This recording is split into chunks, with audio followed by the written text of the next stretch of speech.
اللہ اللہ. ٹھیک ہے نا. مسئلہ کس کے ساتھ ہوتا ہے؟ آواز کے ساتھ. اچھا یہ بات یاد رکھیں, اگر کسی کی ہوا خارج ہو جائے مجمع میں تو اس پہ ہنسنا نہیں چاہیے. آپ صلی اللہ علیہ وسلم نے اس پہ بہت سخت تنبیہ کی ہے. کسی محفل میں ایسے ہوا تو بعض حضرات کو ہنسی آئی تو آپ نے سخت تنبیہ فرمائی کہ اس بات پہ کیوں ہنستے ہو جو تمہارے ساتھ بھی ہو سکتی ہے. یہ چیزیں انسان کے کنٹرول میں نہیں ہوتی. میں ایک محفل میں بیٹھا ہوا تھا تو 3-4 آدمی, تو ان میں سے ایک کی ہوا خارج ہوئی تو وہ ایک کہہ رہا ہے میں نے نہیں کیا, دوسرا کہہ رہا ہے. تو میں نے ان سے بولا کہ بھائی اس صفائی کی آپ کو ضرورت کیا ہے کہ میں نے نہیں کیا, اس نے چھوڑو, کسی کے ساتھ بھی ہو سکتا ہے. خام خامے جو صفائی بیان کر رہا ہو سمجھ لو اسی نے کیا ہے, اسی نے کیا ہے. ایک واقعہ کسی نے مجھے سنایا کہ 2-3 افراد مل کے تراویح پڑھ رہے تھے, بند کمرہ تھا. اب کسی کی ریح خارج ہوئی نا, تینوں امام کی ہوئی ہوگی یا ان 2 مقتدیوں میں سے کسی کی ہوئی ہوگی. ریح خارج ہوئی تو بدبو بہت زیادہ آ گئی, ہو سکتا ہے کسی کے ساتھ بھی. اتنی بند کمرہ تھا تو اتنی اسمیل تھی جس سے اندازہ ہوا کہ تینوں میں سے کسی کا وضو بولو بھائی ٹوٹا ہے.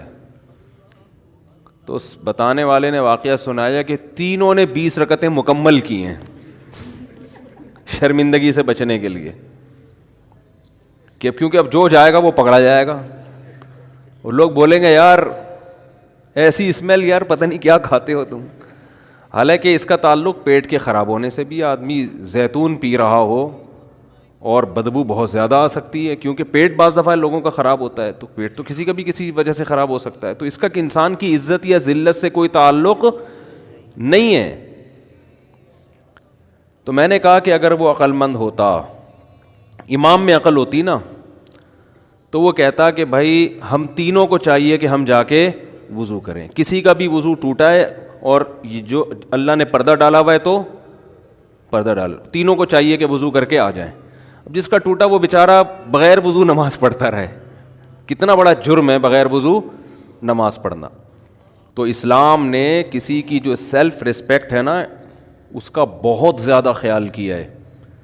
نہ تو شرعی حکم میں تبدیلی ہوگی کہ بغیر وضو نماز ہی پڑھتے رہو, تو بہت بڑا جرم ہے, لیکن عزت کا بھی خیال. یہی وجہ ہے کہ علماء نے مسئلہ بیان کیا ہے کہ نماز کے دوران کسی کا وضو ٹوٹ جائے تو ناک کو یوں کر کے نکلے وہ.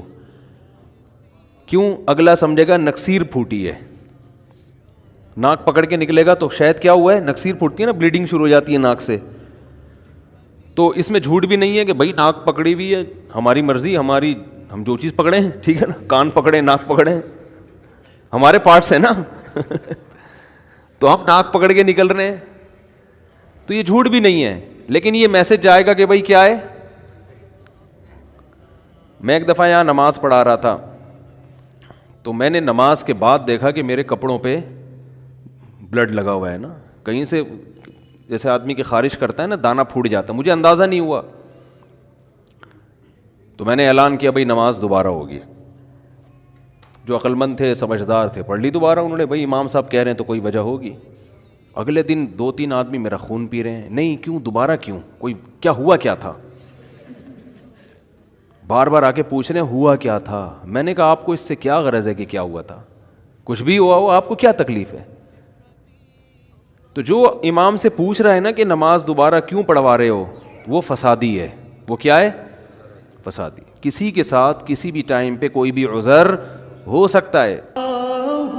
اللہ